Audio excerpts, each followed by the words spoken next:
A Barcelona hi ha un problema evident. Falta habitatge. Però, i si la solució hagués estat sempre davant nostra, a peu de carrer? Avui analitzem com uns aparadors buits podrien ser la clau de volta. La qüestió és tan simple com complexa. Tenim una ciutat amb milers de locals comercials tancats i alhora moltíssima gent buscant un lloc on viure. Sembla de sentit comú, oi? Connectar un problema amb l'altre per trobar una solució. D'acord. Anem a pams. Primer de tot, cal entendre el problema de fons, el que podríem anomenar la gran paradoxa de les plantes baixes de Barcelona. És una imatge que segurament hem vist tots. Passeges per carrers secundaris, fora dels grans eixos comercials, i el que veus són fileres i fileres de persianes abaixades. Són ferides en el teixit urbà, espais que abans bullien de vida i que ara simplement es deterioren en silenci. I aquí tenim les dues cares de la mateixa moneda. D'una banda, una pressió brutal per trobar pis, amb sols escàs i una demanda que no para de créixer. De l'altra, aquests locals buits que perden valor cada dia que passa. El resultat? Un còctel perillós, carrers que es van apagant, que se senten més insegurs i una crisi d'habitatge que s'agreuja. Llavors, enmig d'aquest panorama, sorgeix una idea.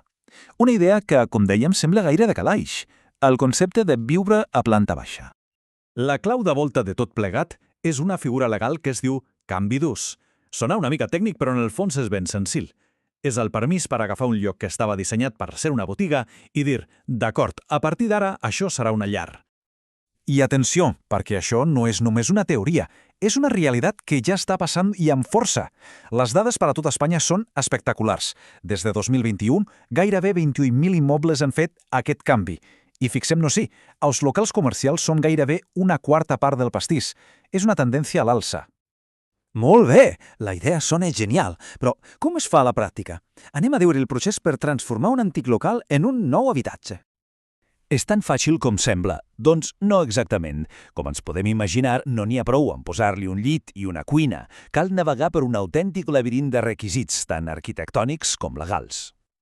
Tot i així, el camí es pot resumir en 4 etapes clares. Primer, evidentment, trobar un local que serveixi, perquè no tots valen. Segon, i aquest és el pas crític, verificar que la normativa urbanística ho permet. Si tenim llum verda, passem a la fase de disseny i llicències. I finalment, l'obra.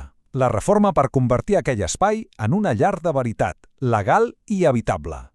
I què vol dir habitable? Doncs hi ha unes regles del joc molt definides. L'espai ha de tenir una mida mínima, uns 40 metres quadrats. Ha de tenir una façana prou ampla per rebre llum i aire fresc. Llum natural, això és bàsic. I unes alçades mínimes per no sentir-se enclaustrat. O sigui, tot un seguit de garanties perquè allò sigui una llar digna. D'acord, ja sabem què és i com es fa. Però la pregunta del milió és on? On hi ha la veritable oportunitat a Barcelona? Anem a veure quins són els districtes més interessants. Doncs bé, la investigació apunta a 4 districtes clau. Per què aquests? Perquè s'hi dona la combinació perfecta. A llocs com Horta-Guinardó o Nou Barris, els preus dels locals són més assequibles i la necessitat d'habitatge és enorme. Sant Andreu i Sant Martí també són ideals per la quantitat d'espais disponibles que es podrien reconvertir. És on l'equació surt més a compte. I aquí tenim el gran motor que fa que tot això giri, l'incentiu econòmic. Fixem-nos en la diferència. A Barcelona, de mitjana, el preu del metre quadrat residencial pot arribar a ser més del doble que el comercial. Aquesta diferència tan bèstia és el que fa que un propietari o un inversor es plantegi seriosament la transformació. És senzillament un negoci rentable. Però compte, perquè l'impacte va molt més enllà de l'economia o de crear pisos nous. Estem parlant de revitalitzar la ciutat des de dins. Convertir aquests aparadors buits és molt més que una simple transacció immobiliària. És més que toixos i ciment. És una estratègia de regeneració urbana amb tota regla.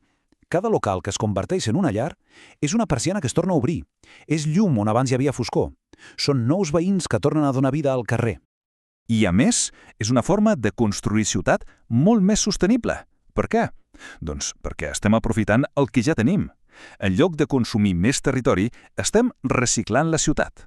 Una idea potent, oi? I tot això ens porta a una reflexió final. Si mirem al nostre voltant, al nostre propi barri, quin potencial tenim amagat en aquestes plantes baixes? Quantes solucions podríem trobar si simplement miréssim els nostres carrers amb uns altres ulls?